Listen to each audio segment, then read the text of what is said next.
حضرت سیدنا داتا گنج بخش علی حجویری رحمۃ اللہ تعالیٰ علیہ جب لاہور تشریف لائے تو آپ نے مسجد بنوائی. ہمارے اولیاء جہاں بھی گئے ہیں پہلا کام یہ کیا ہے مسجد بنوائی. داتا صاحب نے مسجد بنوائی. وہ جو پہلے سے مسلمان یہاں موجود تھے انہوں نے کہا لگتا ہے کہ آپ نے مسجد کا جو محراب رکھا ہے نا وہ قبلہ رخ نہیں ہے. داتا صاحب نے فرمایا ہم نے تو اپنی دانش کے مطابق محراب کو کعبے کے سامنے ہی رکھا ہے. اگر کسی کو شک ہے کہ محراب قبلہ رخ نہیں تو ذرا مصلی پہ آ کے دیکھے تو صحیح کعبہ سامنے نظر آ رہا ہے یا نہیں نظر آ رہا. آج بھی وہ جگہ محفوظ کی گئی ہے لاہور داتا صاحب کی مسجد میں, جو پرانی مسجد تھی جہاں حضور غریب نواز کا حجرہ اعتکاف ہے اس کے آگے وہ مصلی آج بھی قائم رکھا گیا ہے. داتا صاحب نے لاہوریوں کو لاہور میں کھڑا کر کے بیت اللہ کی زیارت کروائی. علماء کرام, مہمانان ذی وقار, برادران اسلام, حاضرین و سامعین, زندگی کا وہی وقت قیمتی ہے جو اللہ اور اس کے رسول کی یاد میں گزرتا ہے. اس وقت ہم عام جگہ پہ نہیں بیٹھے ہوئے, اللہ کے گھر میں بیٹھے ہوئے. ہم گناہ گاروں کے لیے یہ اعزاز کافی ہے کہ اللہ نے ہمیں مسجد میں آنے کی توفیق عطا فرمائی.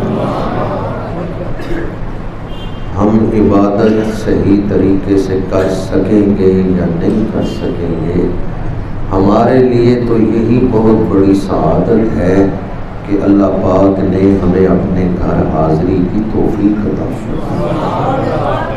سمڑیال میں لاکھوں لوگ رہتے ہوں گے لیکن ہر شخص آپ کے گھر میں داخل ہو سکتا ہے. آپ کے گھر میں وہی آ سکتا ہے جس کا آپ کے ساتھ تعلق ہے. بغیر تعلق کے کوئی آپ کے گھر کی دہلیز پر قدم نہیں رکھ سکتا. تو اللہ کے گھر بھی وہی آتا ہے جسے رب اجازت عطا فرماتا ہے. حدیث پاک ہے, میرے آقا کریم نے فرمایا جس طرح میزبان پر مہمان کا حق ہے, ہمارے گھر کوئی آئے تو ہم اسے بٹھاتے ہیں, پوچھتے ہیں کیا کھاؤ گے کیا پیو گے. حدیث پاک ہے جس طرح میزبان پہ مہمان کا حق ہے, اسی طرح جو اللہ کے گھر میں آتا ہے اللہ بھی اسے خالی نہیں لوٹاتا. قیامت کے دن مسجدیں بھی شفاعت کریں گی, ایمان کی گواہی دیں گی. مسجدیں پل صراط پہ انتظار کریں گی ان لوگوں کا جو انہیں آباد کرتے تھے. تو دعا گو خالق کائنات میری اور آپ کی اس حاضری کو قبول فرمائے, اور اللہ تعالی ہمیں زندگی کے آخری دن تک مسجد میں آتے رہنے کی توفیق عطا فرمائے. خدا ہمیں اپنے گھر سے نکالے نہ, ہمیں زندگی کے آخری دن تک مسجدوں میں آتے جاتے رہنے کی توفیق عطا فرمائے. اس دفعہ درس قرآن ماہ سفر المظفر میں انعقاد پذیر ہے, اور آج حسن اتفاق ہے کہ 20 سفر ہے.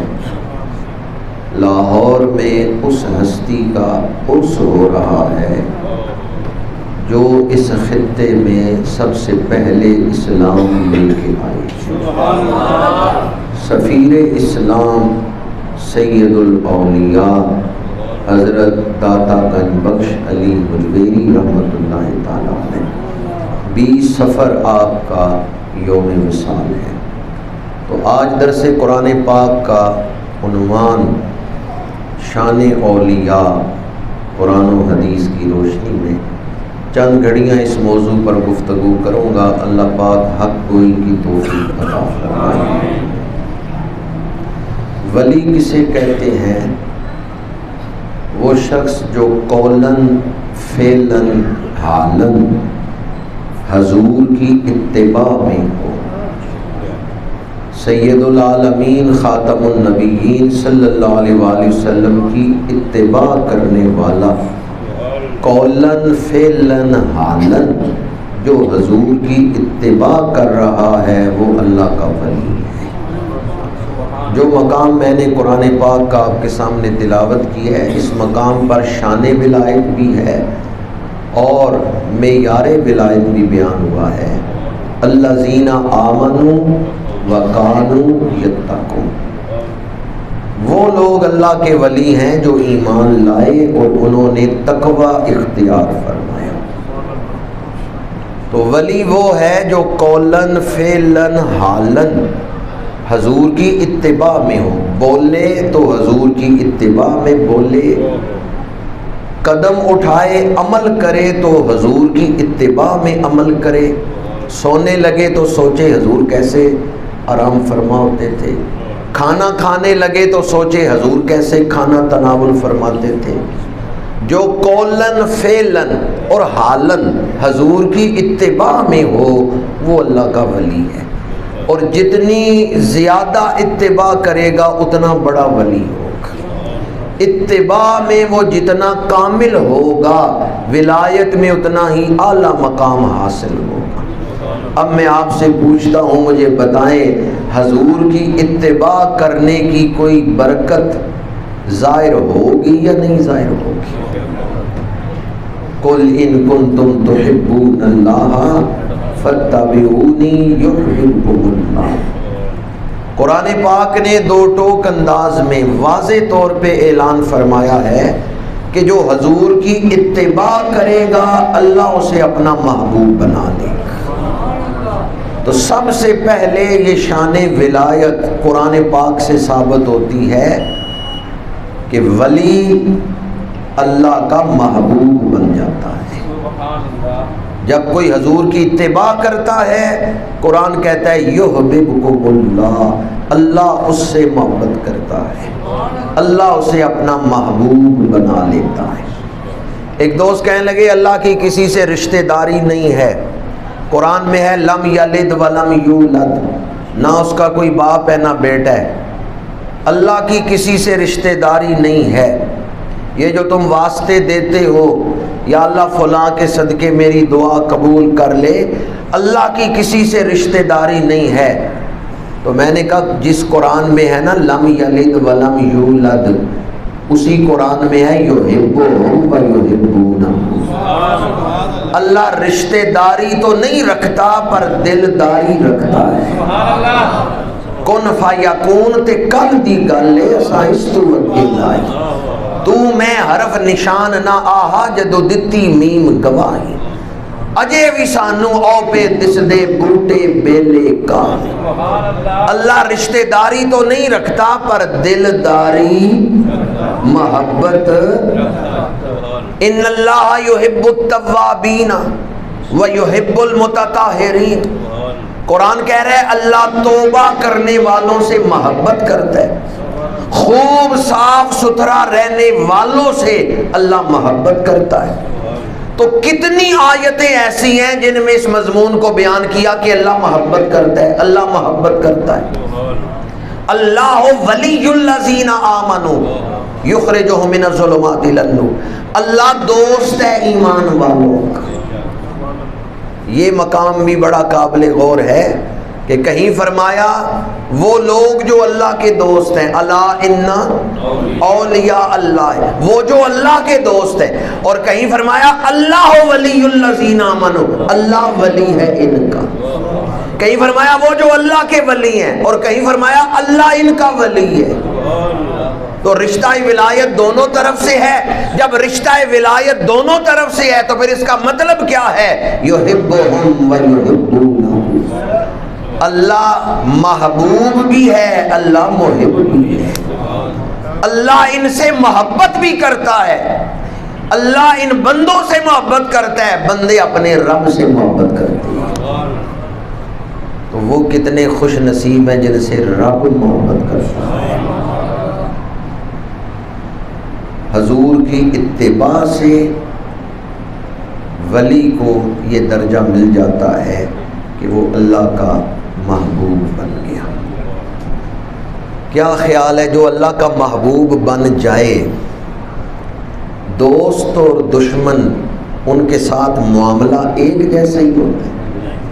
دشمن کو آپ دیکھتے ہیں تو دل میں نفرت پیدا ہوتی ہے، دوست کو دیکھتے ہیں تو دل خوش ہوتا ہے۔ بعض لوگ ایسے ہیں جن کی موجودگی میں دل کو سکون مل جاتا ہے، بعض لوگ ایسے ہیں جن کو دیکھنے سے دل میں غصہ پیدا ہو جاتا ہے۔ تو دوست اور دشمن کے ساتھ معاملہ ایک جیسا نہیں۔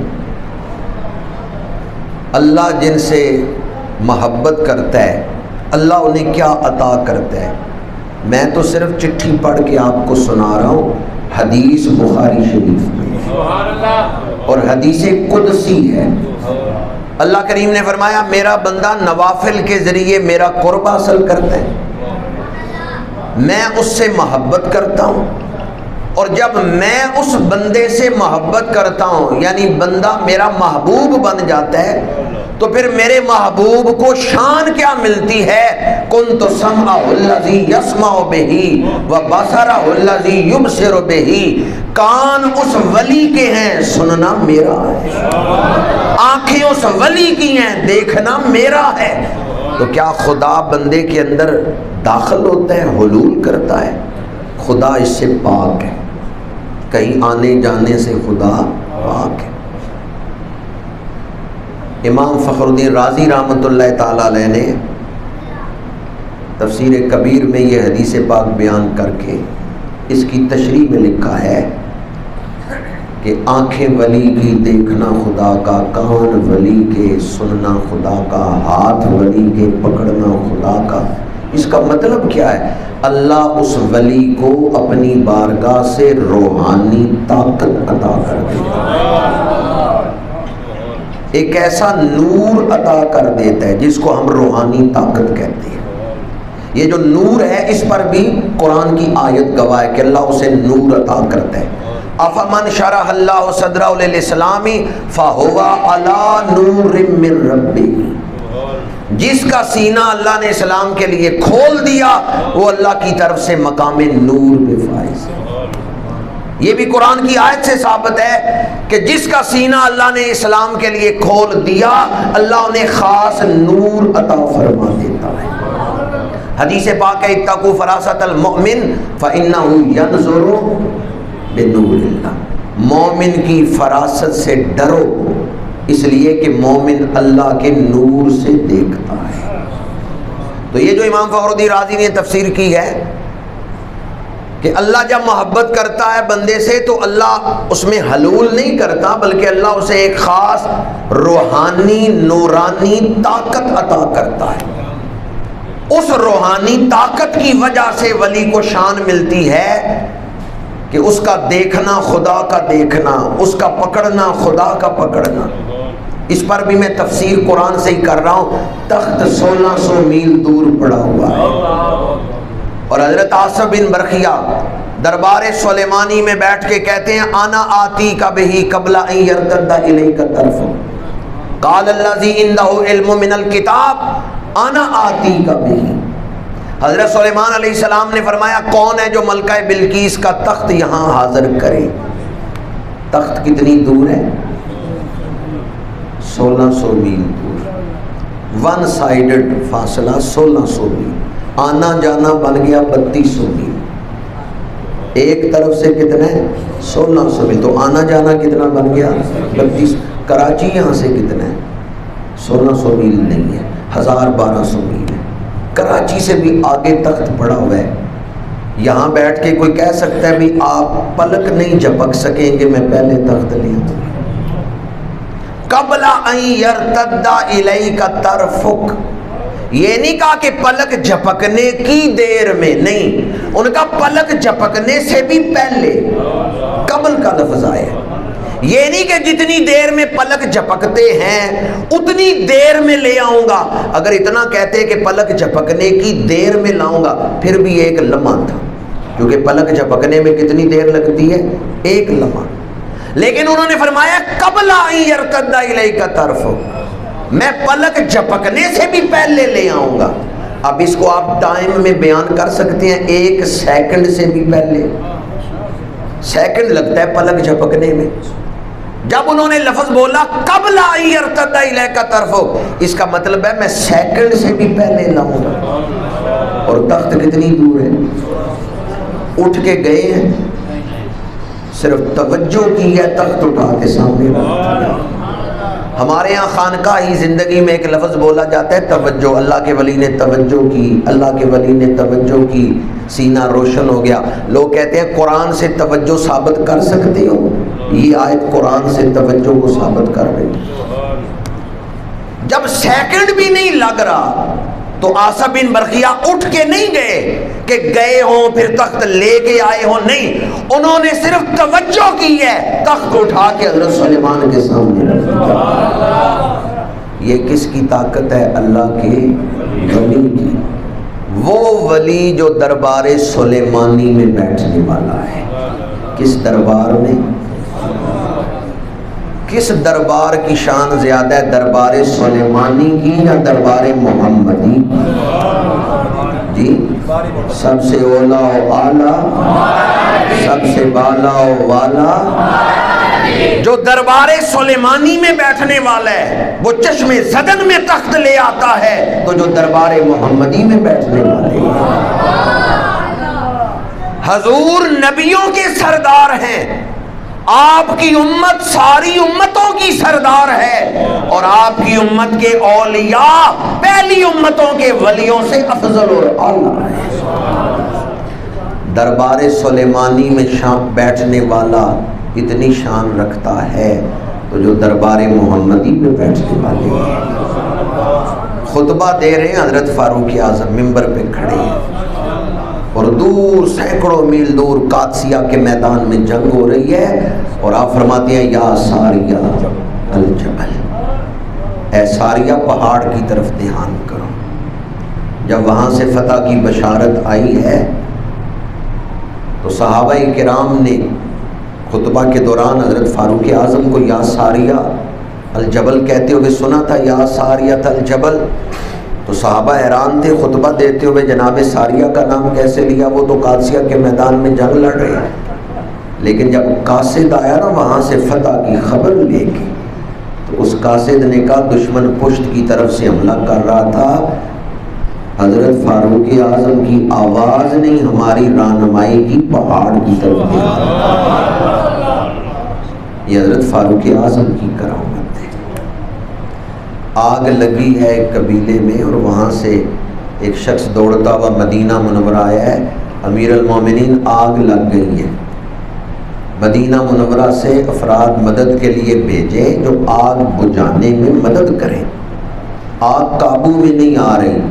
حضرت فاروق اعظم نے اپنی چادر اتار کے دے دی، فرمایا میری چادر لے جاؤ، آگ کے سامنے کرو اور کہو یہ اس شخص کا لباس ہے جس نے زمین پہ عدل قائم کیا۔ حضرت فاروق اعظم کی چادر آگ کو دکھائی جاتی ہے، آگ سمٹنا شروع ہو جاتی ہے، جدھر جدھر وہ چادر لے کے جاتے ہیں آگ ادھر ادھر سے سمٹ جاتی ہے۔ حضرت فاروق اعظم کا خط دریائے نیل میں ڈالا گیا، آج تک دریائے نیل خشک ہی نہیں ہوا۔ واقعہ آپ نے سنا ہوگا کہ دریائے نیل خشک ہو جاتا تھا، اور مصریوں نے ایک عورت کو دلہن بنا کے دریا میں غرق کرنا ہوتا تھا، پھر پانی تیز بہتا تھا، پھر لہریں آتی تھی۔ تو حضرت فاروق اعظم نے فرمایا اے دریا اگر تو میرے رب کے حکم سے بہتا ہے تو اللہ کا بندہ تجھے حکم دیتا ہے پہلے سے بھی زیادہ روانی سے بہنا شروع ہو جائے، اور اگر تو میرے رب کے حکم سے نہیں بہتا تو عمر کو تیرے پانی کی کوئی ضرورت نہیں۔ دریا پہلے سے بھی زیادہ روانی سے بہنا شروع ہو گیا۔ اب کوئی سوچ سکتا ہے کہ کیا ان بے جانوں سے بھی کلام ہو سکتا ہے، دریا سے کلام ہو سکتا ہے؟ اقبال کہتے ہیں خدا اگر دل فطرت شناس دے تجھ کو، سکوت لالا و گل سے کلام پیدا کر۔ حدیث قدسی میں نے آپ کو سنائی کہ جب بندہ اللہ کا محبوب بن جاتا ہے، آنکھیں اس بندے کی دیکھنا خدا کا، تو پھر وہ بندہ کیا کچھ دیکھتا ہوگا جب اللہ کی دی ہوئی طاقت سے دیکھ رہا ہے۔ نظرت الی بلاد اللہ جمعا کخردلۃ علی حکم اتصالی، میں دنیا کے تمام شہروں کو ہتھیلی پہ اس طرح دیکھتا ہوں جس طرح رائی کا دانہ دیکھا جاتا ہے۔ حضرت خواجہ غریب نواز معین الدین چشتی اجمیری رحمۃ اللہ تعالیٰ علیہ راوی سے گزر رہے ہیں تو دریا سے کلام کیا، کتنے کامل مرد آج تک تیری چھاتی کے اوپر سے گزرے ہیں۔ دریا نے 3 نام لیے، اس نے کہا ایک تو علی حجویری گزرے ہیں، ایک اور ولی کا نام لیا، اور تیسرا نام لیتے ہوئے دریا نے کہا اکمل ہستی، ایک اکمل ہستی گزرے ہیں سید علی حجویری، ایک اکمل ہستی فلاں بزرگ، اور اے معین الدین تیسری اکمل ہستی آپ ہیں جو میرے اوپر سے گزرے۔ خدا اگر دل فطرت شناس دے تجھ کو سکوت لالا و گل سے۔ حضرت سعد بن ابی وقاص دریائے دجلہ پار کیا ہے، سپاہیوں سے پوچھا کسی کا سامان تو نہیں دریا میں رہ گیا، کوئی چیز تو نہیں گر گئی؟ ایک صحابی نے کہا میرا لکڑی کا پیالہ گر گیا۔ حضرت سعد بن ابی وقاص نے دریا کو مخاطب کر کے کہا رسول اللہ کے غلام کا پیالہ واپس کر۔ دریا نے لہروں سے پیالہ اچھال دیا ہے، کنارے پہ آ کے پیالہ گرا ہے۔ خدا اگر دل فطرت شناس دے تجھ کو سکوت لالا و گل سے کلام پیدا کر۔ شیخ سعدی نے یہی مضمون بیان کرتے ہوئے لکھا ہے زے حکم خدا گردن مہ پیچ، گردن نہ پیچ زے حکم تو ہیچ۔ تو اپنی گردن اللہ کے حکم کے آگے جھکا، پھر کوئی تیرے حکم سے گردن نہیں موڑے گا، پھر کوئی تیرا حکم ٹھکرائے گا نہیں۔ تو اپنے آپ کو اللہ کے حکم کا پابند بنا، پھر تو جسے حکم دے گا تیرا حکم مانا جائے گا۔ یہ کس نے لکھا ہے؟ شیخ سعدی۔ یہی بات حضور غوث اعظم رضی اللہ تعالیٰ عنہ نے فتوح الغیب کے اندر ارشاد فرمائی ہے۔ حضور شہنشاہ بغداد نے فتوح الغیب میں یہ بات لکھی ہے کہ اللہ تعالیٰ کی شان ہے انما امرہ اذا اراد شیئا ان یقول لہ کن فیکون۔ تو اللہ کا بن جا، وَتَبَتَّلْ إِلَيْهِ تَبْتِيلًا، ہر غیر سے رشتہ توڑ کر یکسو ہو جا۔ وَتَبَتَّلْ إِلَيْهِ تَبْتِيلًا، یکسو ہو کے اپنے رب کی عبادت کر۔ جب تو یکسو ہو جائے گا پھر تجھے یہ مقام ملے گا من کان للہ کان اللہ لہ، جو اللہ کا ہو جاتا ہے پھر اللہ بھی اس کا ہو جاتا ہے۔ شہنشاہ بغداد فرماتے ہیں پھر تو حکم دے گا کائنات تیرا حکم مانے گی، لیکن اس کے لیے پہلے تو اپنے آپ کو رب کی بندگی میں پیش کر۔ اولیاء کرام کی شان میں 1-2 آیتیں نہیں، سینکڑوں آیتیں جن میں اولیاء کرام کی شان بیان ہوئی، فضیلت بیان ہوئی، اور فضیلت کے مختلف پہلو بیان ہوئے۔ کہیں فرمایا ان پر اللہ نے انعام کیا ہے، اور یہ جو انعام والی آیت ہے یہ بھی بڑی قابل توجہ ہے۔ اس حوالے سے آپ اکثر سنتے ہوں گے 4 گروہ ہیں جن پر اللہ نے انعام کیا، انعم اللہ علیہ من النبیین والصدیقین والشہداء والصالحین۔ نبی، صدیق، شہید اور ولی، ان چاروں پہ اللہ نے انعام کیا۔ آگے فرمایا وحسن اولئک رفیقا، ان کی سنگت بڑی چنگی ہے، ان کی سنگت چنگے سنگ کرے، ان کی سنگت بڑی اعلیٰ ہے۔ اب ذرا دل تھام کے سنیں آگے قرآن نے کیا کہا ہے۔ حسن اولئک رفیقا، ان کی رفاقت بڑی خوبصورت ہے پر ہر کسی کو نہیں ملتی۔ ذالک الفضل من اللہ، اللہ جس پہ فضل کرتا ہے اسے ولیوں کی محفل میں آنے کی توفیق عطا کرتا ہے۔ اگر یہ قرآن نہ ہو آپ کا ہاتھ اور میرا گریباں، میں قرآن بیان کرنے کے لیے یہاں بیٹھا ہوں۔ ذالک الفضل من اللہ، پیچھے انعام یافتہ بندوں کا ذکر ہے، آگے فرمایا اللہ جس پہ فضل کرتا ہے اسے انعام یافتہ بندوں کی صحبت عطا فرما دیتا ہے۔ یہ اللہ کا فضل ہے۔ ذالک الفضل من اللہ، اولیاء اللہ کی رفاقت، حسن اولئک رفیقا، یہ رفاقت ہر کسی کو نہیں ملتی، کسے ملتی ہے؟ جس پر اللہ کا فضل ہوتا ہے، اللہ جس پہ فضل کرتا ہے۔ اور یہ آیات بھی آپ نے اکثر سنی ہوں گی یا ایتھا النفس المطمئنہ ارجعی الی ربک راضیۃ مرضیہ فادخلی فی عبادی وادخلی جنتی۔ یہاں پہلے کس چیز کا بیان ہے؟ اے نفس مطمئنہ لوٹا میری بارگاہ میں، اس حال میں کہ تو اپنے رب سے راضی ہے، رب تیرے اوپر راضی ہے، اپنے رب کی بارگاہ میں آ جا، رب تیرے اوپر راضی، تو رب پہ راضی۔ فادخلی فی عبادی، میرے بندوں میں داخل ہو جا، وادخلی جنتی، اور میری جنت میں داخل ہو جا۔ پہلے جنت کا ذکر ہے یا پہلے ولیوں کا ذکر ہے؟ جی ترتیب کلام میں پہلے کس کا ذکر ہے؟ فادخلی فی عبادی وادخلی جنت، جنت کا ذکر بعد میں کیا، ولیوں کی معیت کو پہلے بیان کیا۔ یہ ترتیب بتا رہی ہے رب جسے جنت عطا کرنا چاہتا ہے اسے دنیا میں اہل جنت کی صحبت عطا فرماتا ہے، رب جسے آخرت میں اپنا قرب عطا کرنا چاہتا ہے اسے دنیا میں اپنے اہل قرب کی محبت عطا کر دیتا ہے، ان کی معیت عطا کر دیتا ہے۔ رب جسے اپنے قریب کرنا چاہتا ہے اسے قرب والوں کے قریب کر دیتا ہے۔ مولانا روم نے اسی بات کو بیان کرتے ہوئے لکھا ہے کہ جو اہل اللہ کی محفل میں بیٹھتا ہے ہر کے خواہد او نشینت در حضور اولیاء، او نشینت در ہر کے خواہد او نشینت با خدا، جو یہ چاہتا ہے کہ وہ اللہ کی بارگاہ میں بیٹھے اسے چاہیے کہ اولیاء اللہ کی بارگاہ میں بیٹھے، جو اہل اللہ ہیں ان کی بارگاہ میں بیٹھے۔ فادخلی فی عبادی وادخلی جنتی، یہ ترتیب بھی بتا رہی ہے کہ اللہ پہلے اپنے بندوں کی معیت عطا کرتا ہے پھر جنت عطا کرتا ہے۔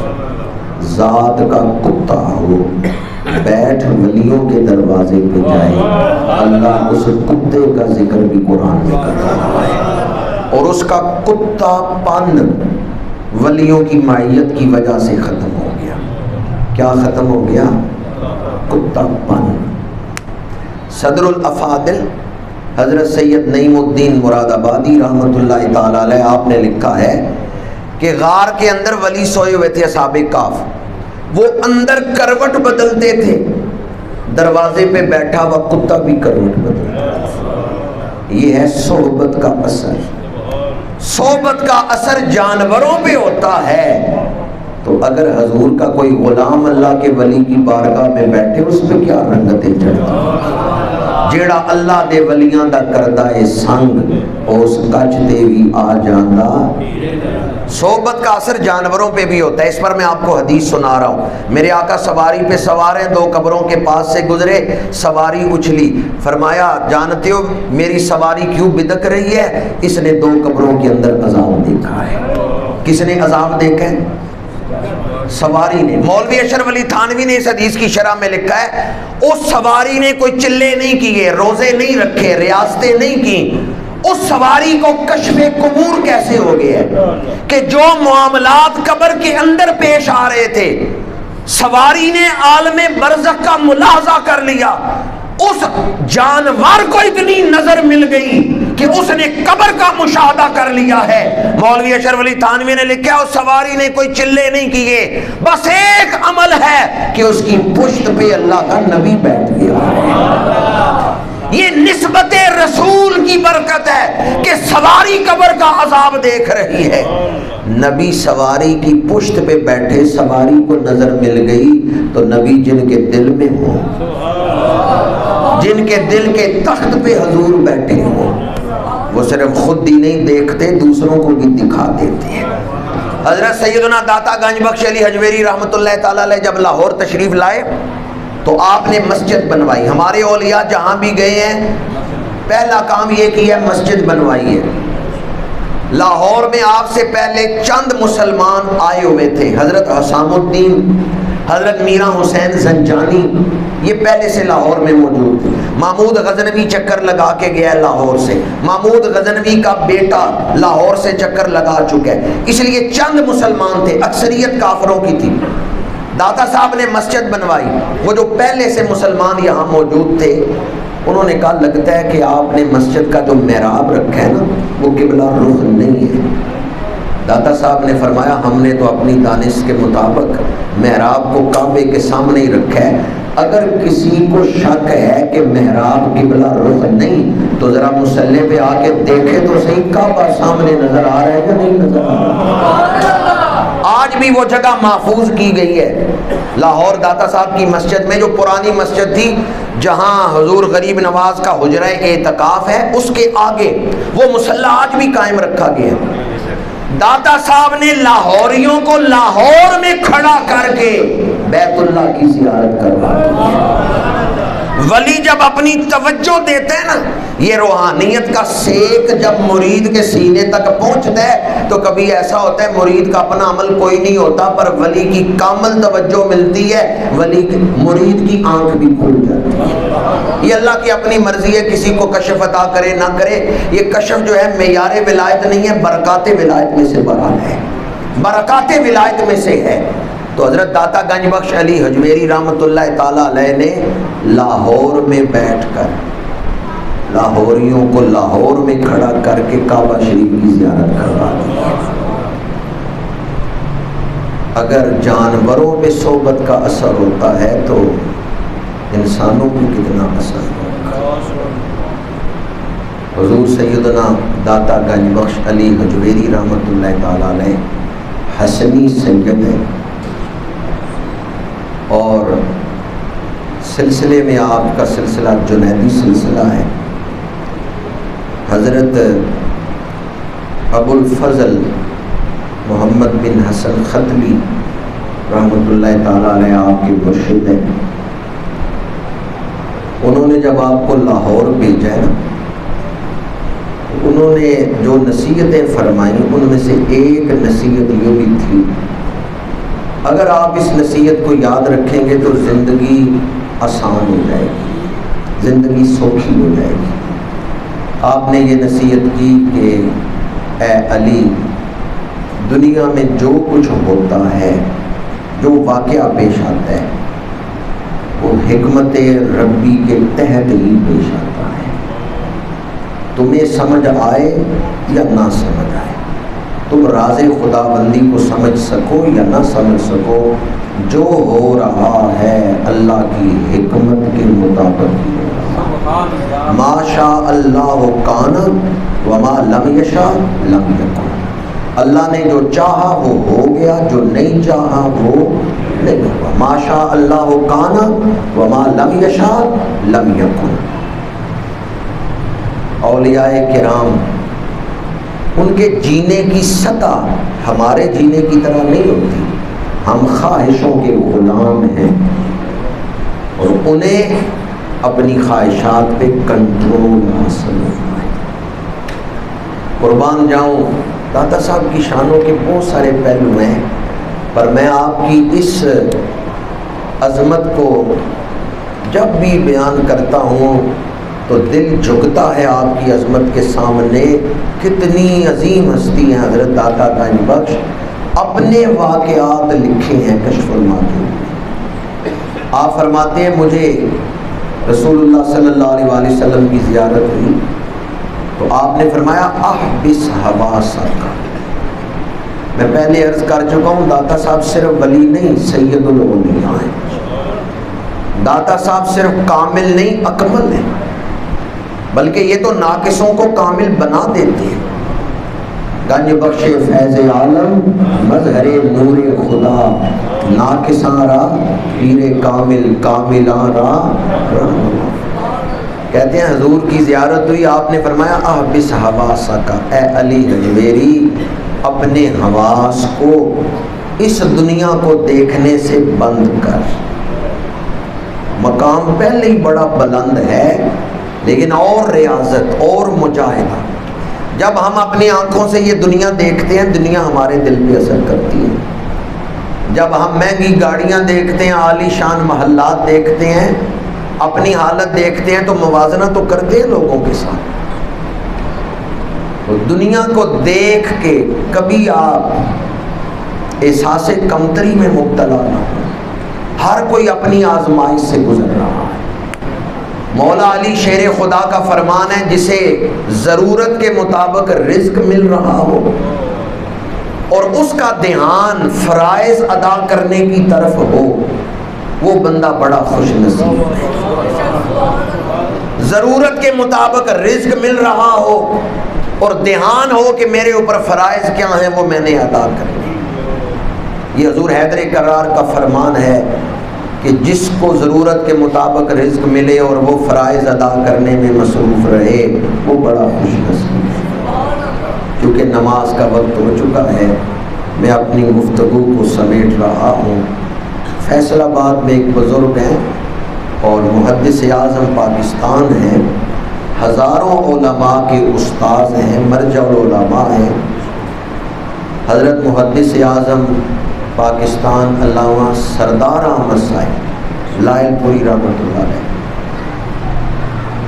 وہ بریلی شریف میں پڑھاتے تھے، پھر لاہور آئے حزب الاناف میں پڑھاتے ہیں۔ انہیں داتا صاحب نے روحانی اشارے سے فیصل آباد بھیجا ہے۔ تو فیصل آباد میں کچھ لوگوں نے اس انداز میں ان کی مخالفت کی کہ وہ دل برداشتہ ہو گئے، عرب شریف جانے پر پابندی لگوا دی کہ آپ سعودی عرب نہیں جا سکتے، عمرہ کرنے نہیں جا سکتے۔ تو حضرت سردار احمد صاحب لائل پوری رحمۃ اللہ علیہ دل برداشتہ ہوئے۔ میرے ایک استاد ان کے شاگرد تھے، انہوں نے یہ بات مجھے سنائی، کہتے ہیں میں وہاں موجود تھا جس دن یہ واقعہ پیش آیا۔ حضرت سردار احمد لائل پوری رحمۃ اللہ تعالیٰ علیہ نے فرمایا سارے طالب علم اکٹھے ہو جاؤ، بس کرائے پہ کروائی، استادوں کو شاگردوں کو بس میں بٹھایا، لاہور آئے اور داتا صاحب کے مزار پہ آ کے فاتحہ پڑھ کے کچھ دیر روتے رہے اور پھر شاگردوں سے کہا چلو بس میں بیٹھو، واپس فیصل آباد چلتے ہیں۔ استاد کہتے ہیں ہم نے پوچھا کہ حضور آپ بڑی دیر فاتحہ پڑھتے رہے اور روتے رہے۔ فرمایا میں تو تمہیں بس میں بٹھا کے لے کے آیا جب داتا صاحب کے قدموں میں، تو میں نے کہا حضور میں نے بچے ہی پڑھانے ہیں تو یہاں آپ کے قدموں میں بیٹھ کے ان کو پڑھاؤں گا، میں نے فیصل آباد نہیں جانا۔ داتا صاحب نے زیارت کروائی اور فرمایا سردار احمد میں نے تجھے فیصل آباد بھیجا ہے، کس کی جرت ہے وہاں سے تجھے نکالنے، تیری قبر بھی فیصل آباد بنے گی، واپس چلا جا۔ آپ پریشان تھے کہ عرب شریف جانے پر پابندی لگ گئی ہے، داتا صاحب نے فرمایا اس مہینے میں ہی پابندی اٹھا لی جائے گی، اس مہینے ہی تو عرب شریف جائے گا۔ اور پھر ایسا ہی ہوا، آپ نے شاگردوں سے کہا واپس چلو، داتا صاحب نے کہا وہاں میں نے ڈیوٹی لگائی ہے وہاں جا کے پڑھاؤ۔ داتا صاحب صرف لاہور کے لیے نہیں ہیں، اس پورے خطے کے اولیاء کے سردار ہیں۔ اولیاء کا فیضان آج ان کی قبروں سے بھی جاری ہے۔ اللہ تعالی ہمیں آداب طریقت نصیب فرمائے۔ اولیاء کرام کی شان قرآن میں بھی بیان ہوئی ہے، احادیث میں بھی بیان ہوئی ہے۔ ولیوں کی محبت ایمان پر خاتمے کا وظیفہ ہے۔ اللہ تعالی ہمیں اولیاء کی تعلیمات پر عمل کی توفیق عطا فرمائے۔ وآخر دعوانا الحمد للہ۔